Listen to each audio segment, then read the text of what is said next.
Assalamualaikum warahmatullahi wabarakatuh. Perkenalkan, saya anggota dari kelompok 5 Yuyun Diah Asriningrum dari kelas 2E akan menjelaskan terkait praktikum yang sudah saya lakukan. Untuk yang pertama, di sini saya akan melakukan kegiatan praktikum terkait materi biologi. Pada praktikum pertama, di kegiatan 2, kita akan melakukan praktikum terkait morfologi dan perkembangbiakan tumbuhan. Dalam tumbuhan utuh terdapat bagian-bagian tumbuhan. Yang pertama ada akar, batang, buah, daun, serta bunga. Yang pertama adalah akar, memiliki fungsi menyerap air dan unsur hara dari tanah. Batang memiliki fungsi untuk menopang tubuh dan menyalurkan air dan hara ke daun. Daun sebagai tempat fotosintesis menghasilkan makanan atau glukosa. Buah dan biji adalah hasil pembuahan untuk menghasilkan individu baru. Bunga sebagai alat reproduksi secara kawin atau generatif. Pada kegiatan ini, saya akan melakukan praktikum tentang klasifikasi tumbuhan untuk menentukan tumbuhan mana yang monokotil dan dikotil. Yang pertama, ada klasifikasi dari tumbuhan dikotil. Biasanya, tumbuhan dikotil berakar tunggang, batangnya kambium, dan daunnya menyirip.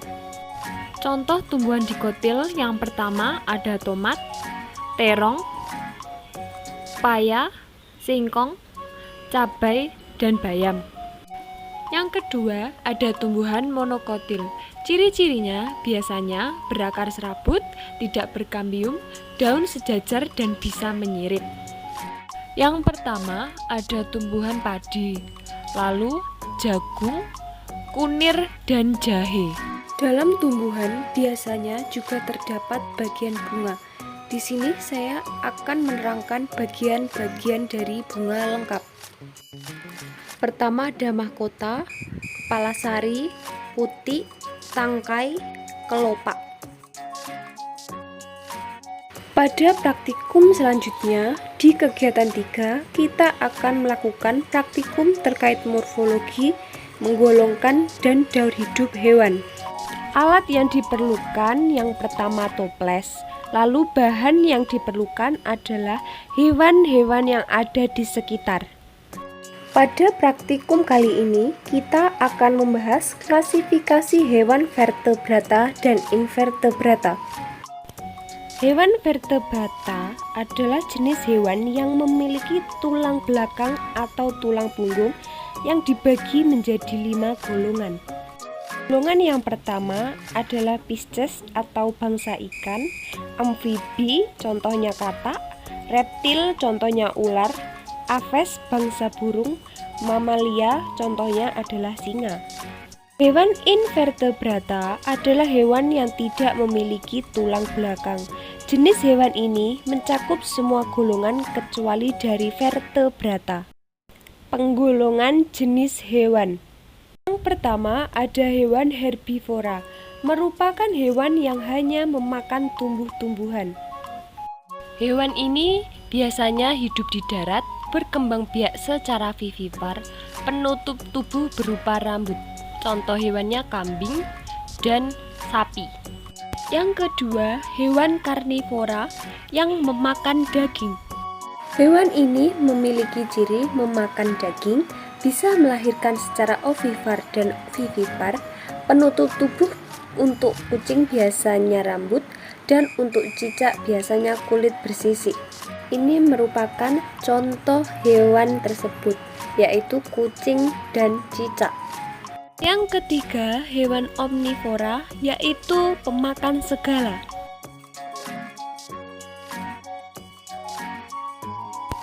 Contoh hewannya yaitu ayam dan bebek.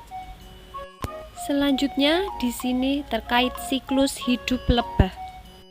Siklus hidup lebah diawali dari telur, lalu bertumbuh menjadi larva dan berkembang menjadi pupa atau kepompong hingga akhirnya menjadi imago atau lalat dewasa.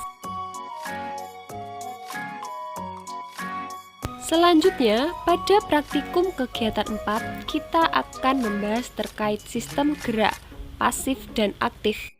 Alat dan bahan yang dibutuhkan yaitu torso rangka manusia, atlas rangka, dan gambar otot. Dalam sistem gerak dibagi menjadi dua, yaitu sistem gerak aktif yang terkait dengan otot dan sistem gerak pasif yang dinamakan dengan kerangka. Berikut adalah gambar kerangka manusia. Dalam kerangka manusia terdapat berbagai bagian. Yang pertama adalah tulang penyusun sistem gerak atas. Bagiannya yaitu tulang gelang bahu, tulang gerak atas, dan tulang tangan. Selanjutnya, tulang bagian bawah. Terdiri dari tulang gelang panggul, tulang penyusun bawah, tulang kaki. Selanjutnya, pada bagian rangka manusia atau sumbu tubuh, terdiri dari tulang tengkorak, tulang belakang, dan rongga dada. Macam-macam otot. Yang pertama ada jaringan otot lurik, lalu jaringan otot jantung, dan jaringan otot polos.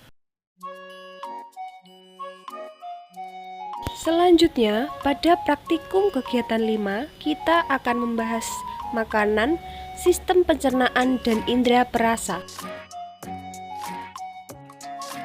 Untuk yang pertama, pengujian zat karbohidrat dengan ditetesi betadin.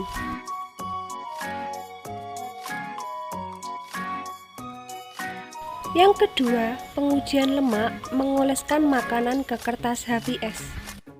Dari percobaan ini dapat disimpulkan bahwa susu dan mentega mengandung lemak dikarenakan tembus di kertas. Yang ketiga, pengujian vitamin C. Larutan yang mengandung vitamin C dimasukkan di dalam gelas dan ditetesi betadin.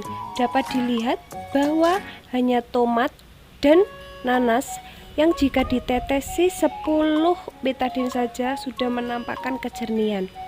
Yang keempat, pengujian indera perasa dengan meletakkan sampel pada lidah teman.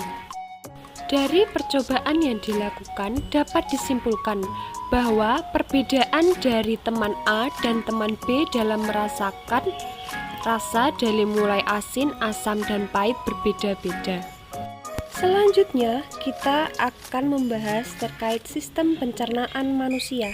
Sistem pencernaan manusia diawali dari makanan yang melewati mulut, lalu ke kerongkongan, menuju lambung, diproses usus halus, ke usus besar, lalu berakhir ke anus dan menjadi kotoran. Selanjutnya, pada praktikum kegiatan 6 terkait sistem pernafasan dan indera penciuman.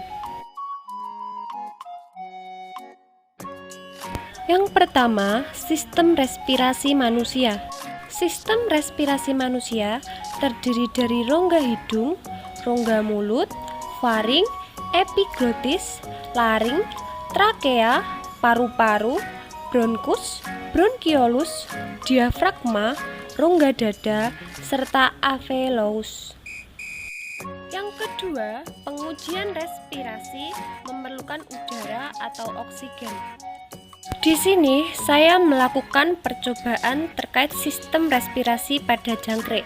Bisa dilihat pewarna berjalan masuk ke dalam karena jangkrik tersebut memerlukan oksigen untuk bernafas. Hasil pengamatan waktu dari percobaan jangkrik dan kecambah. Yang ketiga, proses respirasi menghasilkan CO2. Di sini saya menyiapkan rendaman air kapur yang akan ditiup untuk mengecek berapa lama air kapur akan keruh. Hasil percobaan dari perubahan warna dari botol kapur yang ditiup. Yang keempat, menguji kepekaan hidung. Dari 3 percobaan A, B, dan C, bisa dilihat bahwa kepekaan hidung dari A yang paling peka.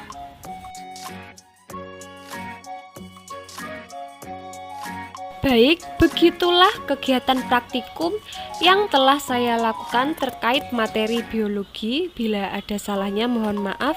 Terima kasih. Wassalamualaikum warahmatullahi wabarakatuh.